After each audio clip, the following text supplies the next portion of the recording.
all set with this? Cool. Hi everyone, my name is Garcia Puyol. I am an architect and I have a background in computational design.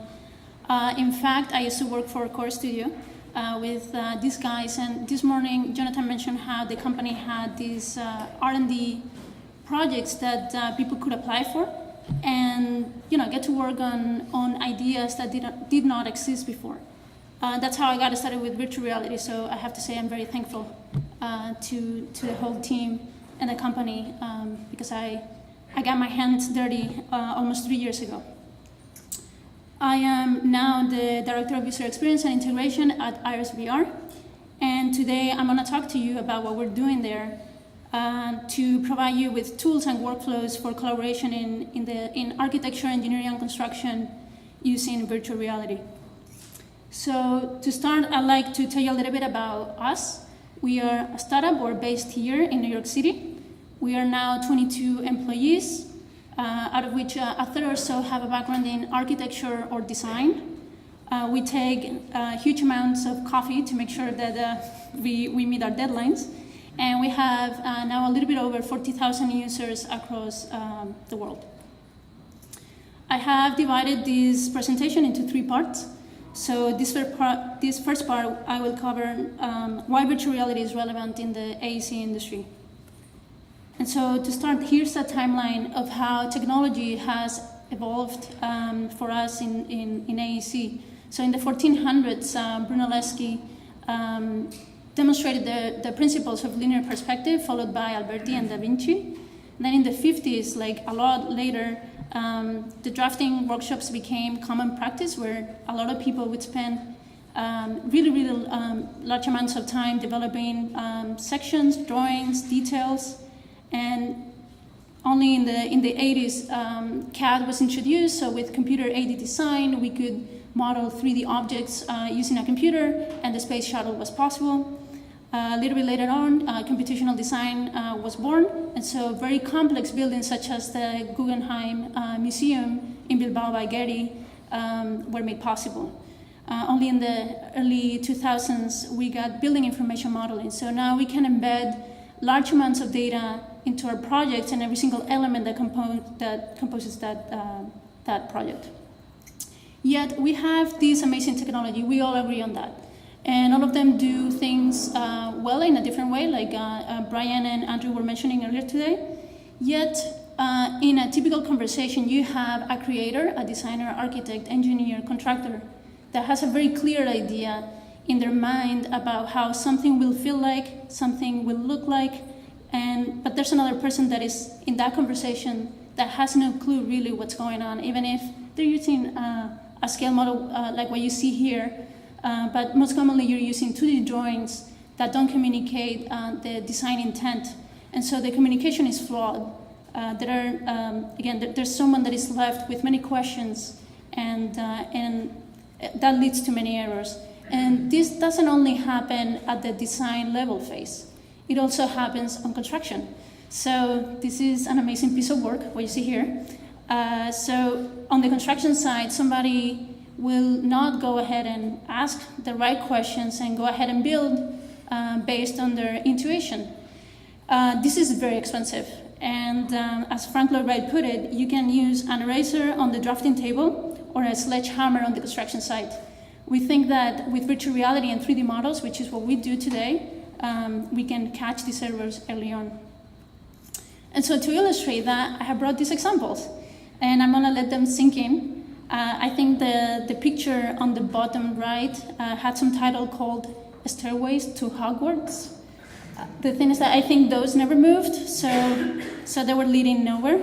And again, I'll say that what we want to do with virtual reality is to move from a culture of interpretation of 2D drawings to one of confirmation of 3D spaces, so that things like this, that again are very expensive and don't look or don't speak, they pretty much speak poorly of our profession, happen or are common.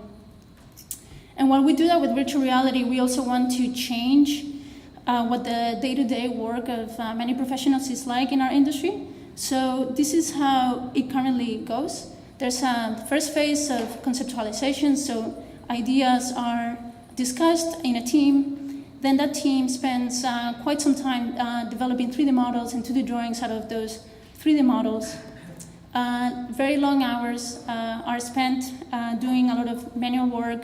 We have all done those all-nighters, tons of coffee, Red Bull, you name it. And we had to do those presentations the next morning, not knowing really where we had our head or our feet.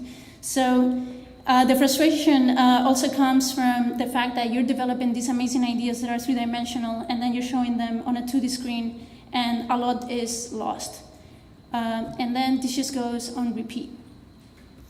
What we're thinking is that there's another way, and we can have automatic and instant conversion of those 3D files into virtual reality experiences, so that not only you, but also your colleagues, anyone that you're working with, consultants, can get to see and experience in first person in a true to scale way what that building, that design will look and feel like.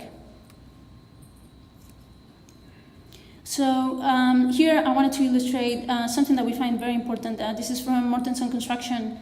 Not only we can use virtual reality to work with contractors, and so to avoid those mistakes on the construction site, but we can bring onto the discussion the key stakeholders, so people that will have to live with our decisions as designers. In this case, they worked closely with nurses and doctors in a hospital.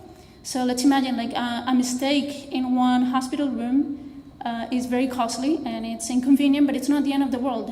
Now imagine that same mistake populated over hundreds of rooms. That becomes, again, like something that is very expensive to solve and to put a fix, but it speaks poorly of how we design and what we're doing. And this morning it was mentioned too that we are creators of spaces, but then we never get feedback of what we got, what we delivered to the final user. So what if we could involve these people at the very beginning and design accordingly? Now, the second part of the talk is called Immersive Design Review.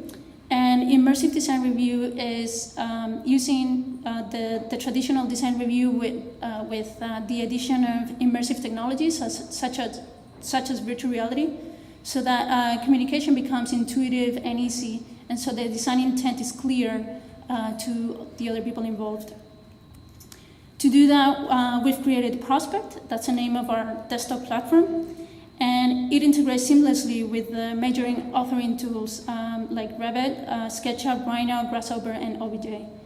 With one click, or drag and drop as you see here, you can create, you can see your file in virtual reality quickly, and it's something that you can share with others. We have support for the two main headsets. For those of you who are not familiar with them, there's the HTC Vive that is very convenient if you have the luxury here in New York, at least, of real estate and setting up what people are calling VR labs or VR rooms for demos with clients and such. Those work really well because they have controllers that trackers that you can set up on the walls, and you can walk around the room. But we also have support for the Oculus Rift, and so if you're looking for a solution that works well on your desk, that's the one for you. And both of them require a really good computer and GPU, and they have controllers that allow you to interact with the environment, the virtual environment in front of you. So now I'd like to tell you a little bit about what we use for reference to design better tools and workflows for this immersive design review. So we want to support design workflows that traditionally use physical environments. So by that we mean, how do people collaborate currently when they get around the table and they have to be together in the same physical space? But also, how do they interact with the models and the documents that they have in front of them, right? Because in those situations, gravity is one of the things that is important. If they grab a model and they release that, it will fall. We also look at how we can support digital workflows that are data rich, so BIM environments. We want to make sure that all the different programs that we have support for, we can bring that data into virtual reality in an easy way so that people can make more informed decisions using virtual reality. But also, we're looking at how computers, tablets, phones, how users interact with those, and the typical expectations that they have from those platforms, and how we can translate those interactions into something that makes sense for you in virtual reality. The third one that we're using as reference is the latest technology available in virtual reality. Because if we can bring joy and magic into an architecture, engineering, and construction meeting, we should definitely do it. And there's amazing development happening not only on the real-time engines, but also in how people are making use of their APIs and to create something as amazing as this. This is from Tiltbrush, Google's artistic application. So I'm going to give you a few examples of how we're looking at these 3 points that I just mentioned. The first one is navigation. So we have support for you to walk around the room, just like you would in a physical environment. But also we're bringing that magical effect that I was mentioning before. So you can go from scale model mode into first-person mode by using the controller, pointing somewhere, pressing the trigger, and being taken to that new location. But at the scale model mode level, not only are we allowing you, like you would in reality, to grab a model and pick it up and rotate it, but we allow you to scale it up in front of you. That would have never been possible with a real model. And so wouldn't be the fact that you can section a model unless you wanted to break it.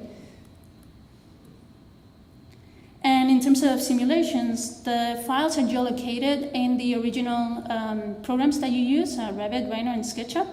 So we can use that to allow you to go to a specific point in the model and take a look at what that will feel like at a specific time of the day and at a specific time of the year. The idea of having to make a model and setting up a tripod outside and taking a picture every hour, if you guys haven't done that, I have, and so I don't recommend it. It's a thing of the past, or even those renderings that take a few hours to get done, there's no need for that anymore. The real-time engine allows you to do this.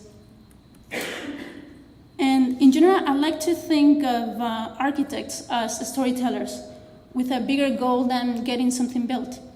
Architects don't just make houses, offices, schools, museums, or hospitals. They create environments for happy families, successful companies, thriving students, creative artists, and patients that heal fast. The way in which we experience a space matters.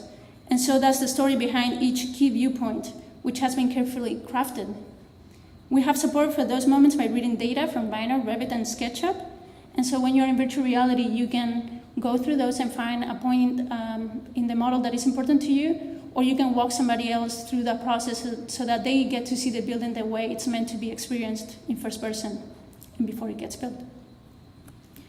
On the more technical side, we have added support for things such as being able to measure 2 points, so making sure that things are correct, again, trying to minimize the amount of mistakes that we eventually see on the construction site, but also being able to adjust the visibility of layers in virtual reality so that you can get an understanding of what the layout of the space is, maybe compare design options, and also discover opportunities for design that you wouldn't have seen just looking at a 2D plan. And we're currently putting a lot of energy into improving our support for annotations and markups while in virtual reality. And by popular demand, we have added support for different colors and brush sizes, and the ability to not only take annotations here at your hand, but also being able to project them to surfaces and make meaningful annotations throughout the model. And I'm especially excited about this one feature. This is the latest that we have released. It's the Inspect Element tool. It allows you to select an object while you're in virtual reality and view some of their properties. In this case, we have support for layers and materials, and so if you want to turn off the layer that the object belongs to, you can easily do that using the menu. You can also flag that element and mark it as something that needs to be fixed later on. And we're planning on adding far more support for it so that we have access to the family and the element name in the case of Revit files. And a lot of BIM data is coming very soon. Because the idea is that you walk around your building in virtual reality, you're marking up a bunch of objects. These objects need to be fixed. But then the question of where are these objects? I need to go back to my file and get them fixed, get them replaced. And so what's coming is the ability to download a list of all the elements that need to be fixed. And so they will have the date of the VR session, the username or the name of the user who flagged it, the family name, and element IDs. And the idea of this is that using out-of-the-box tools such as the select by ID, button here in Revit, you can copy and paste those IDs and they will automatically get highlighted for you, so you can go ahead and fix them. And for the power users out there who love Dynamo as much as I do, we'll be able to make use of it since it will be a CSV file that you can use to automate making changes in bulk or apply different parameters to each and every of those. If you are a Rhino user, we'll soon have support for Rhino and Grasshopper as well. So don't despair. Now the last part of my talk is working together in virtual reality. And whether you're working with clients, colleagues, or consultants. This first part, I hope the video is playing, yes, relates to what we call takeaway or take-home virtual reality experiences. In Prospect, we've recently added the ability to take 360 panoramas. So usually if you use any other engine, it will take a few hours to grab that 360 image of the spot that you are currently in. So once that picture has been taken, it gets saved locally on your computer, and then you can use Scope, which is our mobile app, and upload it to our website. And once that gets uploaded, you can preview it here on the website. It's like a regular 360 viewer, which makes it really easy to make sure that everything came through correctly. And then it will be available to you on the app. You can share that code with clients, and so putting your phone onto a Google Daydream headset or a Google Cardboard Gear VR, we have support for the three of them. You can continue to get feedback from your collaborators or clients anytime and anywhere, because it's accessible from everywhere. And then for the next couple of examples about collaboration, I'm going to use the Shanghai Planetary by ENIAD architects. We have a couple of the people who worked on it here, which is very exciting. So the computational design team created a 3D model to understand environmental performance through immersive analytics. So they created a ladybug daylight analysis. That is one of the layers that you will see in the next couple of videos. So the first one that I want to show, so far you could only see on the screen what somebody could see, but you could not interact with that experience at all. So we're going to release very soon this layover menu on the mirrored screen so that that person can really walk the person in VR through the project. They don't have to use the controllers anymore.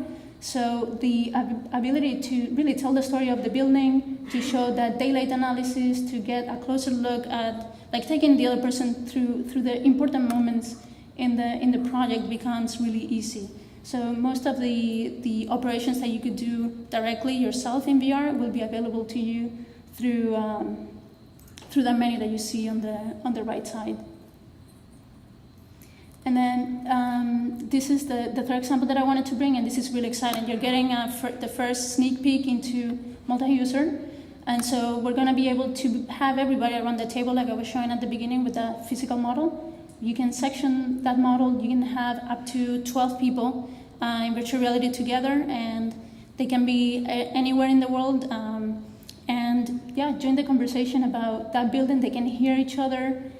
If one of them makes a change in the environment, everybody gets to see that.